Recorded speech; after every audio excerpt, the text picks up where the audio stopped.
See match. Massive game and the game no disappoints. 2-1. Arsenal win sharp. God. May I talk through? Hello and welcome back to YNK. As usual, we'll do a match reaction to the football fan strike while also giving my thought on Arsenal's away win at Newcastle today. So let's get into it. You know what it mean to go Curtis house? We go play na Curtis, all of them Curtis. Eddie Howe, na him be their point one. Newcastle, Jesus. I feel so satisfied. Say I be there for their home. You see their home? You see that home? It is truly satisfying to beat Newcastle United. Honestly, this is a result of just doing the right thing, doing what will be the best for the entire team. Sometimes when you make certain decisions as a manager, the entire team gets it. When you make a decision to go out there and win the game, every single player, they feel it in their bones. And today, the way the boys came out to play, even when we conceded, we all know that it was obviously against the run of play. But even when we conceded, we didn't feel like we deserved to concede. We didn't feel like we were in a situation where we are going to lose. We've always known that Newcastle United will always be a tough fixture. They beat us 3 times last season. We always knew that they're going to be a tough fixture. We always knew the kind of physicality they come with. But today's game, the way the midfield was set up, the way the defense and attack was set up, it felt like it was going to be a good game. It was going to be a good day. Even if we were going to drop points, it would not have been a loss. And even if we lost, it would have been a point where we played, but it was not just our day. And I'm just so happy that every single grievance of the fans was in a way justified today, because we always knew that playing a midfield with creative players will work out at the end of the day. God. They do me like say, the feeling why they get now. I never get this for a while. Now when I beat Madrid 3-0, now I get this feeling. Since then? Since then, I never get this kind of feeling. Because you see what happened today. Now just to show, say, squad depth. Squad, he did. This game was not even about squad depth. It was just about putting the right team out. Even if we didn't have squad depth and you played with some sort of bravery, at the end of the day, the fact that we're missing players will not particularly matter. And that's the truth. I remember I think it was 2 seasons ago, we played Newcastle either their home or Arsenal. We beat them 4-1, and we went to that match, we dominated, and we played with Zinchenko at left back. We went to that match, we dominated. I think we were missing 1 or 2 players too. We didn't have a striker. We didn't have a proper striker, but we went there to play our game. And Havertz was playing so well. The players were passing the ball, moving the ball so quickly. There was no unnecessary sluggishness. We were pressing them to the tee. It was like a lesson. It was like Arteta was teaching Eddie Howe a lesson in that match. And then we went there and beat them 4-1. Sometimes it might not even be about you having the right player. It might just be about you just taking the right decisions, putting the right players on the pitch. If one area has played today, even if we didn't use Eze, if one area had played in the attack today, we would have still done the exact same thing. And one area is not a starter for us, right? I really don't think it is a squad depth thing. It's just you just making the right decisions, and then it's paid off. Because we got to say you get that. Don't worry. Going into this match, I not fear say we go lose. I fear make we not go draw. Why you fear draw? Because now Newcastle normally we supposed to lose. So I can't say okay because of say we don't get squad depth, we'll go draw. We'll go enter draw. When you enter 1-1, my mind say, I don't finish, this one don't go. The lineup today na the preferred lineup. You understand? With everything they are available today. I don't know what other people they complain about Merino. Me, and I know they complain about Merino. I they complain about pairing Merino with other people. That is exactly it. It was not really about Merino as a player personally. It was always about having Merino in a midfield that already has zero creativity. Merino, as we know, his biggest strong suit is to score goals. He knows how to position, he knows how to be in the right place at the right time. But we all know that even if that is the case, we do not play a system that particularly suits him, unless of course we are looking for goals. And that's exactly what happens today. If it had been a case of Newcastle pressing, if Newcastle had not sit back and Merino comes in, it would have been an issue, because Merino would have been caught on the ball so many times that it would have probably led to us conceding. But because Newcastle decided to sit back and protect their 1-goal lead, and and then try and see off the game. Is why Merino came in, and then his head, as usual, his goal scoring sense and instinct came into play today. Nobody really had an issue with Merino. It was always who he was being paired with, and it's not like the other players that he's being paired with are not good. It's just that pairing them together just take life out of the midfield, and the midfield is now stale. The midfield cannot provide some kind of dynamic movement and supply those that are in front of them. From that midfield to the front, it makes everything just look dull. Today, he came in when he came in, and then he scored the goal that we needed because we're pinning them back. If it had been something else, I don't think we would have gotten anything out of that game. You get some people will say you go. If you want to play Merino, they play him, but not the pair with the other two DM. So how you supposed to play the Merino? If Merino like this game now, towards the end of this game, no get position for this match. Yeah, with Odosha because they see the time. So, but when you get a creator like Odegaard, get a creator like Eze, Merino can. I was surprised that Mikel Arteta took up Benjamin and brought in Odegaard. In fact, I was calling for it. I was saying to myself, now that these guys are defending, what can we possibly lose by just putting in two attacking midfielders? Let Eze go to the left-hand midfield, and then allow Odegaard to come in to play in the right hand, and then Odegaard with Saka. We all know how effective that partnership can be sometimes, and then allow Eze pair with Martinelli on the left, but he kind of changed. He took off Saka. I can understand taking off Saka because Saka is probably not fully fit, and then he left Martinelli on the right. But the fact that he took off Zubimendi, I was expecting that he wouldn't have taken off Zubimendi, would have probably left Zubimendi there and then changed, taking off Easy to bring in Odegaard. But I'm really happy with the fact that it took us Zubimendi that was left, brought in Odegaard, and it's now Odegaard, Easy, and then Martinelli on the right, Trossard on the left. I think at the end he had to bring in Luis Kelly to fill in that position. That was what won us the game today.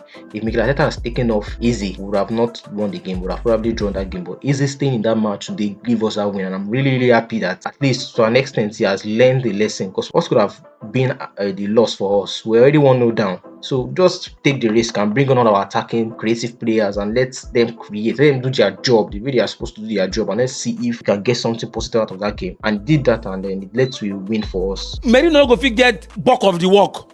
Now if I hold ball wrong go, Eze no Odegaard know how to make the pass and split the opening. So me, I not get problem with the player. I get problem with. That's for me. Some Arsenal fans get problem with the player. So ideally, where he supposed to play? No, nobody. Even if you listen when they talk say this guy waiting in non-show and says that we score goal. Yeah. So which way they call a player for midfield? Main create for person where they wait to score goal. 200 they wait for to score. Role. That creating, even if you go put them for the creating role, but he not go be the core man where go they create. More talk about the two penalty situations. The Gyökeres own, then that one we knock the Gabriel hand. Wait till you make all the two, then the referee make the right call.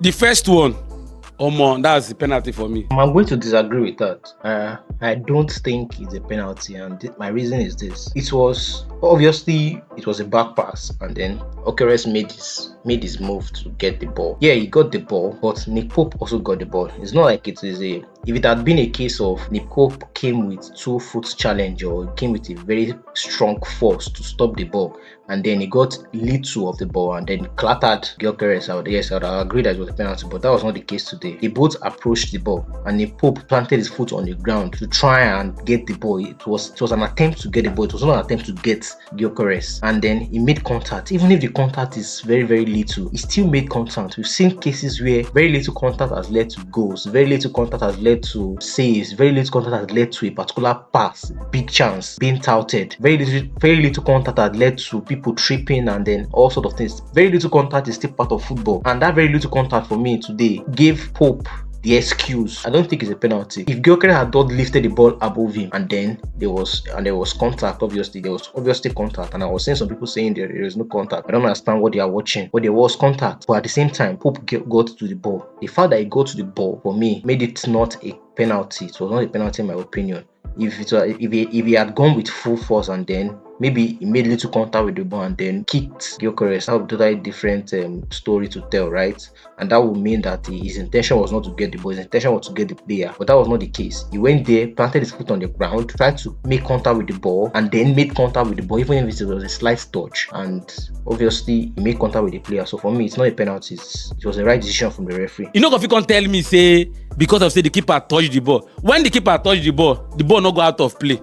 When you go talk, say, okay, even though say I let, and that case, it's Saka's fault, because Saka, I won't say it's his fault, but Saka allowed the ball. The ball was still in Arsenal's possession. Even when Pope touched the ball, Saka was also running towards the ball, but because he felt it was a penalty, he decided to not play the ball, because if he had played the ball, then the referee would have made it look like it was an advantage, and then he would have allowed it to go. But Saka wanted the penalty because he thought it was truly a penalty. But in my opinion, it's still not a penalty. Nick Pope touched the ball. Saka should have gotten the ball and try and obviously play on and get a goal. But Saka also made the right decision, because obviously if you are played on and then we didn't score, it should have been a case of why didn't you allow it play? Why didn't you allow the penalty? Why didn't you allow the referee make the decision? Why are you taking the decision into your hands? So Saka made the right decision, but it was also unfortunate that Nick Pope got the ball. That touched you, but I touched the ball. Because if you look at Pope touched the ball, but as he touched the ball still there within. It's still there within where Gyökeres go fit meet. Then in knee can't stop Gyökeres. In knee, the two knee clatter into each other. We make Gyökeres fall. So that one for me, I go give him straight penalty. I no go even think him. Then the handball one, I could tell you say this one, it just somehow the breeze. For the handball, right? If it was given, I will not have an issue with it. But we also have to make the case that Gabriel got to the ball first, and Gabriel was sliding down to get the ball, and we have seen so many cases where players try to slide to get the ball, and then obviously their hands. In fact, when you slide to get the ball, most of the time your hand is always in the wrong position. Your arm is always not in the natural position. And if Gabriel was standing instead of sliding, obviously the ball would have still touched his body. Gabriel got to the ball first, so in my opinion, it's not a penalty for me. It doesn't particularly cross the threshold of penalty, because he got to the ball first and then it hits Elanga and then the ball hit his hand. For me, it's not a penalty. But if it was given, I probably wouldn't complain much, because his hand was way up. Plan come our side. If ref give that as penalty, the Gabriel own. I know come the verse. I know come the toss. Not lie. Today na Gabriel day. From the first goal when Newcastle score to this penalty situation to even him scoring the winning goal, and it really show a lot of character from him at least. Yeah. He show why he's the best central back in the Premier League. Anybody we want come argue him, he consign you. You see Gabriel, I'm not even they mention Saliba. After Gabriel, if you put Van Dijk, then they talk about the Salibas. But you see Gabriel, that guy, Gabriel is the best central back in the Premier League. Towards the beginning of last season. Not even the ending. I have always said this, and I've said it all the time. Even when people glaze Saliba, Gabriel is our best defender, and he has always been our best defender. Even when Saliba was in form, Gabriel has always been our best defender, and he has been our best defender since we started challenging, since the first season where we finished 5 points behind Manchester City. He has always been our engine room. He has always been the leader at the back. He has always been the one directing our back line. That guy is the force that has been keeping our defense. Our defense has been the best defense in Europe for a very, very long time, and it's because of that guy particularly. Saliba has been doing great, so I'm not lying. I'm not saying Saliba has not been very good too, but Gabriel has always been the one, and I've always been saying it. Even when Arsenal fans have been talking about how Saliba is this, how Saliba is that, how Saliba is Rolls Royce, he has been our best defender, and he showed today why he's our best defender. And even Nick Votemade, I think Nick Votemade learned an important lesson today. Honestly, especially after that push, it felt like the push made Gabriel very, very angry, and he had to give him a little bit of a body eating, shoulder badge, to let him know that you are in the Premier League. This is the big dog league, and I am one of the big dog, even the best of the best striker in this league. And when he sees me, he knows he has met somebody, but you cannot just come in here and just be strolling around. That guy has always been the best, and I see him as I've always seen him as the best for over 3 seasons. Towards the beginning of last season till now, now the man. Bring Mosquera into that game, bro. Away from home, so yes, Newcastle. So here's the thing. If Arteta decide to say, Saka, make I manage you, people go talk, say, no only Saka you won't run the boy down. Now he has squad depth. I honestly don't have an issue with Mosquera starting. He has shown promise for over 3 games now. Against Manchester United, against Liverpool, he played really, really well. So I do not have an issue with Mosquera starting today. The mistake he made, anybody could have made that mistake. And for me, I just felt like there was some sort of fear in him today. And I can understand it. Playing Newcastle away can be a lot of pressure. It can be a lot of force. players because of the aggression and the way the players. Newcastle has always been war. As a young player coming to play one of the most physical. In fact, I think Newcastle Arsenal used to be is usually the most physical game every season. Just like when Everton plays Liverpool, it's always the most physical game almost every season. And then him playing in that game might have been the reason he was a little bit scared, because that particular incident of him playing the ball into the corner, he could have just played it in throwing. Sometimes you just need to just keep it simple, right? You don't need to hit it that hard to go and try and get to the goalkeeper. In that case, even if he had successfully played it back, Raya could have been out of position. Raya was coming back to receive the ball, and the way he played it with force, thank God he even miskicked it. He might have kicked it into our net. So my opinion, it's not particularly his fault, because even if he gives away a corner, we should be able to defend corners now. So are we saying we're not going to concede corners throughout the entire game? Why are we conceding from corner just because Mosquera made a mistake? So I really don't see it as an issue. I don't see it as his mistake. It happens. He's a young player. You learn from it. Mosquera don't show signs, bro. Like what the people they talk, but people they talk say this Premier League, every game is a big game. You know, compare Newcastle away to Burnley away. So here's the thing. I have a player. I have a player that he don't show sign. 2-3 games say, no worry, I feel cover up for Saliba. You go feel put him. Oh yeah, put him. Make him start, make him play. If he walk, everybody go say, okay, I think I'll stop there for today, right? Please go and check FFT out. Football fans, I'll leave a link in the description. Please like, share, subscribe for more content. We'll always be here.